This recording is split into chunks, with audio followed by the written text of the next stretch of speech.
Hello friends, welcome back to my YouTube channel English with Sanjay. This is me Sanjay. आज मैं आप लोगों को सब्जेक्ट ओवर एग्रीमेंट के 20 क्वेश्चंस कराऊंगा जो किसी भी कॉम्पिटिटिव एग्जाम्स के लिए या बोर्ड एग्जाम्स के लिए हेल्पफुल होंगे। आइए वीडियो को शुरू करता हूं। फर्स्ट क्वेश्चन है आपका कि the cattle dash grazing in the field. तो ये जो वर्ड कैटल है ये नाउन है और ये खुद में क्या होता है, ये प्लूरल होता है, इसलिए इसके साथ हम यस या ई एस नहीं जोड़ते। ठीक है, तो ये है क्या कि कैटल ये खुद में प्लूरल होता है, इसमें हम अपने से यस या ईएस जोड़ के हम इसको प्लूरल नहीं बनाते हैं और प्लूरल होने के साथ-साथ ये प्लूरल वर्ब भी लेता है, तो करेक्ट आंसर आपका ऑप्शन डी हो जाएगा were. The cattle were grazing in the field.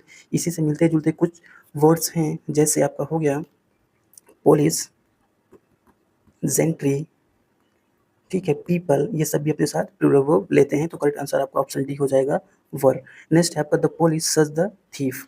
तो इसमें पुलिस क्या है, प्लूरल नाउन है और इसके साथ प्लूरल वर्ब आएगा, तो ऑप्शन बी आपका करेक्ट हो जाएगा, the police have search the thief. Next है आपका the dash a barracks. Barracks क्या होता है, जहाँ पे हमारे सोल्जर्स रहते हैं उसे हम बैरक्स बोलते हैं और ये अपने साथ यस हमेशा लिए रहता है। ठीक है, आप इसे बैरक नहीं बोलेंगे, एक्सप्रेशन गलत है। ठीक है, तो बैरक्स यहाँ पे एस होने के बावजूद इसके साथ जो वर्ब आएगी वो सिंगुलर होगी, तो ऑप्शन फर्स्ट आपका करेक्ट हो जाएगा कि there is a barracks. Next है आपका measles dash a dangerous disease. Measles क्या है, एक तरीके की डिजीज है और इसमें एस अंत में लगा रहता है। इसको देख के विद्यार्थी जो है प्रायः कंफ्यूज हो जाता है कि यस लगा है तो जरूर इसके साथ प्लूरल वर्ब का प्रयोग होगा, लेकिन मीजल्स में आप सिंगुलर वर्ब का प्रयोग करेंगे क्योंकि एक बीमारी का नाम है और ये खुद में क्या है, सिंगुलर है। ठीक है, तो इसके इससे मिलते जुलते कुछ वर्ड हैं, जैसे मीजल्स तो ये यहाँ पे दिया हुआ है आपका, रिकेट्स हो गया और आपका मम्स हो गया, MUMPS मम्स। ठीक है, ये ऐसी बीमारियां हैं जिनके अंत में एस लगा हुआ है और इनके साथ जब वो हम लगाएंगे तो सिंगुलर वर्ब लगाएंगे। नेक्स्ट है आपका कि mathematics is an important subject.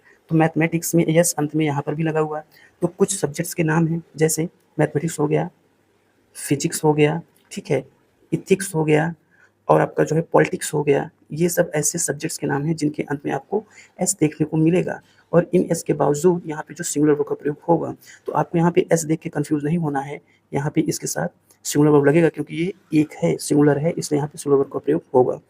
Next question है आपका कि the United Nations dash our only hope. मतलब इनका कहने का मतलब है कि हमारी जो अंतिम आशा है वो आपका यूनाइटेड नेशंस है। तो द यूनाइटेड नेशंस यहाँ पे क्या है, एक प्रॉपर नाउन है, प्रॉपर नाउन है और सिंगुलर है, इसके साथ सिंगुलर वर्ब आएगा, यहाँ पे इस हो जाएगा कि the United Nations is our only hope. यहाँ पे इस क्वेश्चन को बार बार रिपीटली मुझे लगता है आई थिंक 20 to 30 टाइम्स पूछा गया होगा कॉम्पिटिटिव एग्जाम्स में, तो यहाँ पे इस होगा, इस यस से आपको कंफ्यूजन नहीं क्रिएट करना है। करेक्ट आंसर आपका ऑप्शन सी इज होगा। नेक्स्ट आपका the United states dash a big army. तो द यूनाइटेड स्टेट्स भी क्या है, आपका प्रॉपर नाउन है और क्या है, सिंगुलर है, इसके साथ सिंगुलर वर्ब आएगी, तो यहाँ पे हैज़ हो जाएगा कि the United states has a big army. United states के पास एक बड़ी आर्मी है। नेक्स्ट है आपका कि 2 and 2 डैश 4। जब हम जोड़ घटाव या अरिथमेटिक सेंस में बात करते हैं तो 2 and 2 इज 4 होता है। क्लियर, ऑप्शन ए करेक्ट हो जाएगा। नेक्स्ट है आपका कि 2 + 2 डैश 4। जब हम 2 + 2 डैश 4 करते हैं तो यहाँ पे भी हम इस का प्रयोग करते हैं कि 2 and 2 is 4, 2 + 2 is 4, but 2 and 2 are 4, ये भी सही है।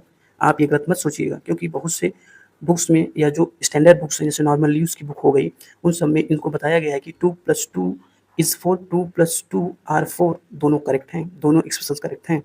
ठीक है, तो आप ये मत सोचिएगा कि 2 + 2 एक ही है तो यहाँ पे इज लग रहा है या आर नहीं लगेगा, नहीं, दोनों सही हैं। नेक्स्ट है आपका वन प्लेयर स्टिल देयर। तो वन प्लेयर क्या है, सिंगुलर है, तो सिंगुलर वर्ब आएगा, तो यहाँ पे करेक्ट आंसर आपका सी हो जाएगा कि one player is still there.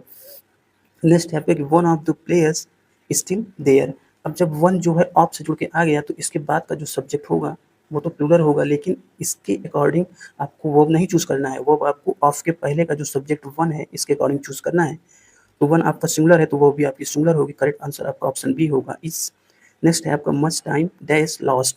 अब मच टाइम क्या है, अनकाउंटेबल नाउन है, अनकाउंटेबल नाउन के साथ जो है वर्ब जो है हमेशा सिंगुलर आती है, ऑप्शन ए करेक्ट हो जाएगा, मच टाइम इज लॉस्ट।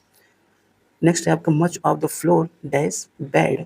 तो यहाँ पे एक रूल निकल के आ रहा है कि मच या मच ऑफ के बाद अगर अनकाउंटेबल नाउन रहे तो वो सिंगुलर होती है, तो यहाँ पे मच है, फिर ऑफ है, फिर द फ्लोर यहाँ पे क्या है, अनकाउंटेबल नाउन है, आटे की बात हो रही है, तो सिंगुलर वर्ब होगा यहाँ पे। इस करेक्ट आंसर आपका ऑप्शन बी हो जाएगा। नेक्स्ट है आपका कि a number of boys there. A number of boys means यहाँ पे क्या शो कर रहा है कि यहाँ पे लड़कों की संख्या शो कर रहा है। तो यहाँ पे मतलब ये है कि लड़कों की संख्या क्या है, बहुत ज़्यादा है। तो ऑप्शन आपका हो जाएगा आर, मतलब यहाँ पे प्लूरल वर्ब का प्रयोग होगा। A number of boys are there, वहाँ पर जो लड़के हैं वो बहुत ज़्यादा हैं या लड़कों की संख्या बहुत ज़्यादा है, इसलिए यहाँ पे प्लूरल वर्ब का प्रयोग करेंगे, क्योंकि अ नंबर ऑफ जो है आपका ये प्लूरल सेंस देता है। ऑप्शन सी करेक्ट हो जाएगा। नेक्स्ट है आपका कि a lot of boys dash it. कुछ एक्सप्रेशंस होते हैं जैसे a lot of, lots of या a great deal of, a plenty of, इन सब के बाद अगर प्लूरल काउंटेबल नाउन रहेगा तो वो प्लूरल आएगी। क्लियर है? अ लॉट ऑफ या लॉट्स ऑफ, जब अ लॉट ऑफ में जब ए रहेगा तो यहाँ पे एस नहीं रहेगा, जब ए नहीं रहेगा तो यहाँ पे एस आएगा। ठीक है, a lot of, lots of. इनके बाद अगर प्लूरल काउंटेबल नाउन हो, प्लूरल काउंटेबल मतलब मोर देन वन, जैसे यहाँ पे अ लॉट ऑफ बॉयज़। अब यहाँ बॉयज़ सेंस क्या निकल रहा है कि बॉयज़ जो हैं एक से ज़्यादा हैं, तो इसके बाद प्लूरल वर्ब आएगा, तो ऑप्शन ए करेक्ट हो जाएगा कि a lot of boys like it. यहाँ पे लाइक क्या है, प्लूरल है। अब इसका जो सिंगुलर बनेगा वो होगा लाइक्स, हमने आपको बताया है। आप फर्स्ट वीडियो में जाके देखेंगे तो मैंने इसको बहुत ही डिटेल में डिस्कस किया है कि जब हम किसी वर्ब में यस या ईएस जोड़ देते हैं तो वो वर्ब सिंगुलर हो जाती है, और जो यहाँ पे base form of the verb होता है वो अपने आप में प्लूरल होता है। A lot of boys like it, like correct हो जाएगा, ऑप्शन ए। नेक्स्ट है आपका lots of boys taste it. अब यहाँ पे लॉट्स ऑफ के साथ प्लूरल काउंटेबल नाउन लगा है तो प्लूरल वर्ब आएगी, यहाँ पे ऑप्शन बी करेक्ट हो जाएगा, लाइक। नेक्स्ट है आपका अ lot of T is in the cup.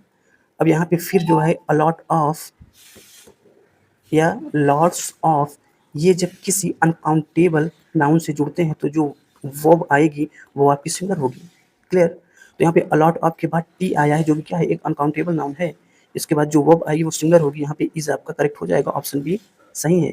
A lot of T is in the cup, cup में बहुत सारी टी है, चाय है। नेक्स्ट है आपका lots of sugar dash there. अब लॉट्स ऑफ के बाद ये जो शुगर है क्या है, अनकाउंटेबल नाउन है, इसलिए यहाँ पे वो क्या होगी, सिंगुलर होगी, ऑप्शन डी करेक्ट हो जाएगा। A lot of sugar was there. चीज़ें क्लियर हो रही हैं? नेक्स्ट है आपका politics dash no attraction for me. अब ये कह रहे हैं कि मेरा पॉलिटिक्स के प्रति कोई अट्रैक्शन नहीं है। पॉलिटिक्स एक क्या है, सब्जेक्ट है जिसके बाद में एस लगा हुआ है, लेकिन इसके बावजूद यहाँ पे जो सिंगुलर वर्ब आएगी ऑप्शन बी करेक्ट होगा, has. Politics has no attraction for me. अभी मैंने आपको बताया पॉलिटिक्स, फिजिक्स, मैथमेटिक्स, इन सब के बाद जो है वो आपकी क्या आती है, सिंगुलर आती है। नेक्स्ट है आपका their knowledge of English dash sound. उनका जो नॉलेज है, जो ज्ञान है इंग्लिश का, वो क्या है, साउंड है, अच्छा है। उनकी इंग्लिश जो है बहुत ही बेहतरीन है। नॉलेज क्या है, ये आपको सिंगुलर एक्सप्रेशन देता है, इसके बाद जो है सिंगुलर वर्ब आएगी, तो their knowledge of English is sound, option D correct हो जाएगा यहाँ पे, इज